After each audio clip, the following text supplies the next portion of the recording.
రాష్ట్రంలో మనం చూస్తూ ఉన్నాం. ఇన్ఫ్యాక్ట్ మన హయాంలో రైతు సంతోషంగా ఉండాలని, రైతైనా సరే ఆక్వా రైతైనా సరే సంతోషంగా ఉండాలని ఎప్పుడూ ఎవరు చెయ్యని విధంగా ఆలోచనలు చేసినాం. ఆ ఆలోచనలు చేశాం కాబట్టే రాష్ట్రంలో ఎప్పుడు చూడని మార్పులు కూడా చోటు చేసుకున్నాయి. అది వ్యవసాయ రంగంలో అయినా కావచ్చు, ఆక్వా రంగంలో అయినా కావచ్చు. రైతును చెయ్యి పట్టుకొని నడిపించే ఒక వ్యవస్థ తీసుకొని వచ్చి రైతుకు అండగా నిలబడాలి అని చెప్పి ఆలోచన చేయగలిగాం కాబట్టే రాష్ట్రంలో ఈరోజు దాదాపుగా 10,000 చిల్లర పైన ఆర్బీకేలు వచ్చినాయి. అదే మాదిరిగానే ఈ ఆక్వా ప్రాంతంలో సాగు చేసుకుంటా ఉన్న రైతులందరికీ కూడా అక్కడే ఆర్బీకేలు, ఆ ఆర్బీకేల్లోనే ఆక్వా రంగానికి మేలు జరిగించే విధంగా ఫిషరీస్ అసిస్టెంట్లు, వీళ్ళంతా కూడా గ్రామ సచివాలయాలు పక్కనే ఈ ఆర్బీకేల పరిధిలో ఫిషరీస్ అసిస్టెంట్లు. దాదాపుగా ఈ ఆక్వా ప్రాంతాలలోనే సాగుకు నాణ్యతతో కూడిన సీడ్ టెస్టింగ్ అయితేనేమి, ఫీడ్ టెస్టింగ్ అయితేనేమి, అన్ని విషయాలలోనూ చేయబట్టుకుని నడిపించే విధంగా 35 ఆక్వా ప్రాంతాలు, ఆక్వా రంగంలో ఎక్కువగా పండించే ఈ ప్రాంతాలు, ఈ నియోజకవర్గాలు, ఈ ప్రాంతాలు 35 ఇంటిగ్రేటెడ్ ఆక్వా ల్యాబ్స్ ఏర్పాటు చేయడం జరిగింది. 35 ఆక్వా ఇంటిగ్రేటెడ్ ల్యాబ్లు, 782 ఆర్బీకేల్లో ఫిషరీస్ అసిస్టెంట్లు, ఇవన్నీ కూడా ప్రతి అడుగులోనూ చేయి పట్టుకొని నడిపించేటివి. వీటికి తోడు అప్సడా చట్టం, ఏపీ స్టేట్ ఆక్వా డెవలప్మెంట్ అథారిటీని తీసుకొచ్చి దానికి ముఖ్యమంత్రి హోదాలో ముఖ్యమంత్రి దానికి చైర్మన్గా పెట్టి ప్రతి అడుగులోనూ కూడా రైతును చేయి పట్టుకొని నడిపించే విధంగా చర్యలు తీసుకుంటూ, సిండికేట్ అనేది ఎక్కడ కూడా రైతును ద్రోహం చేసే విధంగా ఉండకూడదు అని చెప్పి కట్టడి చేసే కార్యక్రమాలు కూడా జరిగాయి. ఇవన్నీ ఒక ఎత్తు. రూపాయిన్నరకే కరెంట్ ఇచ్చి ఆక్వా రంగాన్ని నిలదొక్కునేలా చేయాలి అనే అడుగులు వేసిన కార్యక్రమం కూడా జరిగిందని అంటే కూడా ఆ రోజు మన ప్రభుత్వ హయాంలో, వైఎస్ఆర్సీపీ ప్రభుత్వ హయాంలో జరిగిందని చెప్పి కూడా గర్వంగా కూడా చెప్పగలుగుతాం. క్రమం తప్పకుండా ఇన్ఫ్యాక్ట్ రూపాయిన్నరకే కరెంట్ ఇవ్వడం వల్ల దాదాపుగా 3,300 కోట్లు సబ్సిడీ కూడా మనమే ఇచ్చినాం. అంతకుముందు మనం ఆక్వా రంగానికి రూపాయిన్నరకే కరెంట్ ఇవ్వాలి అని మన మేనిఫెస్టోలో పెట్టి ఇంప్లిమెంట్ చేసే కార్యక్రమం చేసినాం.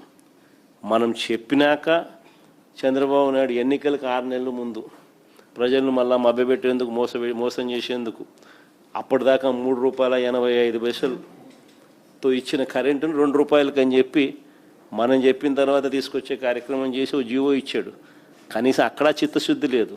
జీవో ఇచ్చాడు కానీ ఆ 330 కోట్లు కూడా మళ్ళీ మన ప్రభుత్వం వచ్చిన తర్వాత మనం రిలీజ్ చేసినాం. ఈ మాదిరిగా చిత్తశుద్ధి లేకుండా చేసిన కార్యక్రమాలు అటువైపున, చిత్తశుద్ధితో చేసిన కార్యక్రమాల ఫలితం నిజంగా ఆక్వా రంగం నిలదొక్కుంది అని చెప్పడానికి ఎన్నెన్నో ఉదాహరణలు ఉన్నాయి. ఇన్ఫ్యాక్ట్ రాష్ట్రానికి బెస్ట్ మెరైన్ స్టేట్ అవార్డులు ఫిషరీస్ డిపార్ట్మెంట్, సెంట్రల్ గవర్నమెంట్ ఇచ్చింది. వరుసగా 2021, 22, 2023, 24 ఆంధ్ర రాష్ట్రానికే అవార్డ్స్ వచ్చినాయి. అవార్డులు రావడమే కాదు, ఆ రోజుల్లోతో కంపేర్ చేస్తే 2018-19లో 38 లక్షల టన్నుల రొయ్య మత్స్య ఉత్పత్తులుంటే 2022-23 నాటికి ఏకంగా 51 లక్షల టన్నులకు పెరిగాయి. అంటే మన ఇనిషియేటివ్ తీసుకుంటే చిత్తశుద్ధి చూపితే ఏ రకంగా పెరుగుదల అనేది ఉంటుందన్న దానికి కూడా నిదర్శనాలు ఇవన్నీ కూడా. ఫీడ్ ధరలు కూడా మన హయాంలో కూడా అడుగులు ముందుకు వేస్తూ వీళ్ళంతా కూడా సిండికేట్లు ఫామ్ అయ్యి వీళ్ళంతా కూడా 3 సార్లు పెంచితే 3 సార్లు ఉపసంహరించుకునేట్టుగా చేసినాం. పెంచిన ప్రతిసారి వెంటనే అప్సడా రంగంలోకి దిగడం, వాళ్ళని పిలిపించడం, వెంటనే ఆ ధరలన్నీ కూడా ఉపసంహరించుకునేలా చర్యలు తీసుకోవడం 3 సార్లు. మనం హయాంలో ఇవన్నీ కూడా అడుగులు వేగంగా పడ్డాయి కాబట్టి నిలదొక్కుకోగలిగాం. చంద్రబాబు నాయుడు గారి హయాంలో 2018-19లో 14,000 కోట్ల విలువైన 2,61,000 టన్నుల ఆక్వా ఎగుమతులు జరిగితే 2022-23లో ఏకంగా 20,000 కోట్ల విలువైన 3,28,000 టన్నుల ఎగుమతులు మన హయాంలో జరిగాయి. అంటే ఒక ప్రభుత్వం చిత్తశుద్ధితో చెయ్యాలి అని అనుకుంటే ఏ రకంగా చేయగలుగుతాము అని చెప్పి ఇవన్నీ కూడా నిదర్శనాలు. ఆక్వా యూనివర్సిటీ ఒకటి పెట్టించాలి, టెక్నీషియన్స్ను సరైన ట్రైనింగ్ ఉండాలి, ఆ టెక్నీషియన్స్ మనకు కూడా దొరికే విధంగా కూడా ఉండాలి.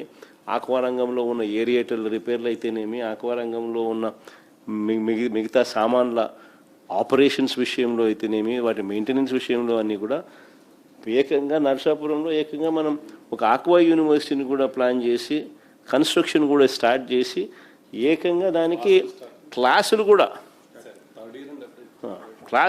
దానికి మొదలుపెట్టించే కార్యక్రమం మనం చేస్తాం. అట్లాంటిది 300 చిల్లర కోట్ల అయ్యే బిల్డింగ్కు 100 కోట్లు మన హయాంలో అప్పుడే శాంక్షన్ కూడా చేసి మొదలుపెట్టిన దానికి మిగతాది ఇచ్చి దాన్ని కంప్లీట్ చేయాల్సిన చోట దాన్ని వదిలేసిన పరిస్థితులు ఇప్పుడు చూస్తూ ఉన్నాం. మరోవైపున మొత్తం తన మనుషులే, ఆక్వా ఫీడ్ రంగంలోనూ వాళ్ళే, సీడ్ రంగంలోనూ వాళ్ళే, మార్కెటింగ్ ఫైనల్గా కొనుగోలు చేసేది ప్రాసెసింగ్ యూనిట్ల పేరుతో కొనుగోలు చేసేది వాళ్ళే. సిండికేట్ రూపకంలో ఫామ్ చేసి కరెక్ట్గా పంట పండించే టయానికల్లా రేట్లు తగ్గుతాయి. ప్రతి అడుగులోనూ కూడా రైతులను మోసం చేస్తూ రైతులు నష్టపోయే విధంగా అడుగులు వేస్తూ ఉన్న ఈ ప్రభుత్వానికి నిజంగా బుద్ధి రావాలి. ఈరోజు 100 కౌంట్ కూడా 225 రూపాయలకు 225 రూపాయలకే కేజీకే గిట్టుబాటు కాని పరిస్థితిలో ఒకవైపున రైతు వ్యవసాయం చేస్తూ ఉంటే ప్రొడక్షన్ కాస్ట్ దాదాపుగా 270 రూపాయలు అయిన పరిస్థితుల నేపథ్యంలో ఇప్పుడు రైతు వ్యవసాయం చేస్తూ ఉన్న పరిస్థితుల్లో ఆ 270 రూపాయలు ఎట్లా ఇప్పించాలా అనేది ఆలోచన చేయకుండా దాన్ని 225కు 240 రూపాయలకు 240కి పడేసిన పరిస్థితిలో ఈరోజు వ్యవసాయం జరుగుతూ ఉన్నప్పుడు ప్రొడక్షన్ కాస్ట్ ఫిబ్రవరిలో 4 రూపాయలు పెంచినారు, మేలో 8 రూపాయలకు పెంచి తగ్గిస్తారేమో అని ఆశగా ఎదురు చూస్తే తీరా జూన్లోకి వచ్చేసరికి 8 కాస్త 10 రూపాయలకు పెంచేసినారు. అంటే ఏకంగా 14 రూపాయల నుంచి 16 రూపాయలు ఫీడ్ కాస్ట్ పెరిగిన నేపథ్యంలో 270 గిట్టుబాటు కావడం లేదు అని అంటే అట్లాంటిది ఒకవైపు ప్రొడక్షన్ కాస్ట్ పెరుగుతుంది, మరోవైపున అమ్ముకునేదానికి చూస్తే రేటు 225-240 రూపాయలకు తగ్గిన పరిస్థితులు కనిపిస్తూ ఉన్నాయి. సో ఇటు పరిస్థితుల్లోనూ ఈ ప్రభుత్వం చేస్తూ ఉన్న ఈ పనుల మీద రైతుల తరపున ఖచ్చితంగా వైఎస్ఆర్ కాంగ్రెస్ పార్టీ ఎప్పుడు కూడా తోడుగా ఉంటుంది, పోరాటం చేస్తుంది మీ అందరి తరపున. ఇక్కడ జరుగుతూ ఉండేది రాష్ట్రం మొత్తం చూసేట్టుగా మళ్ళీ ఒకసారి జరుగుతూ ఉన్న ఇబ్బందులు, జరుగుతూ ఉన్న నష్టాలు ఆ టయానికి ఇంకా మనం హైలైట్ చేసే కార్యక్రమం చేద్దాం. ఆ జూలై 1-2 తారీఖులు మనం నా ప్రోగ్రాం పెట్టే లోపల ఇళ్లలో పరివర్తన వచ్చి ఇళ్లలో ఏదైనా మార్పు వచ్చి ఈ 10 రూపాయలు ఏదైతే పెంచినారో ఇప్పుడు 10 రూపాయలు 12 రూపాయలు ఏదైతే రేట్లు పెంచినారో ఆ పెంచింది తగ్గిస్తారేమో అని ఆశిద్దాం. ఆ పెంచింది తగ్గించే దానికోసం టైం ఇచ్చినట్టు ఉంటుంది, జూలై 1 తారీఖు దాకా టైం ఇచ్చినట్టు ఉంటుంది. ఒకవేళ జూలై 1 దాకా కూడా తగ్గించని పరిస్థితి కనిపిస్తే జూలై 1 తారీఖు ఇద్దరు విషయం మనం ప్రోగ్రాం ఏదైనా పెట్టండి, ప్లాన్ చేయండి. గట్టిగా అందరము మనం పడతా ఉన్న బాధలు, మనం పడతా ఉన్న అగసాట్లు అన్నీ కూడా రాష్ట్రం మొత్తం చూసేట్టుగా, దేశం మొత్తం చూసేట్టుగా కూడా ఒక మంచి గొప్ప కార్యక్రమం కూడా చేద్దాం. చేసి రైతుల తరపున తోడుగా నిలబడే కార్యక్రమాన్ని కూడా ప్లాన్ చేద్దాం.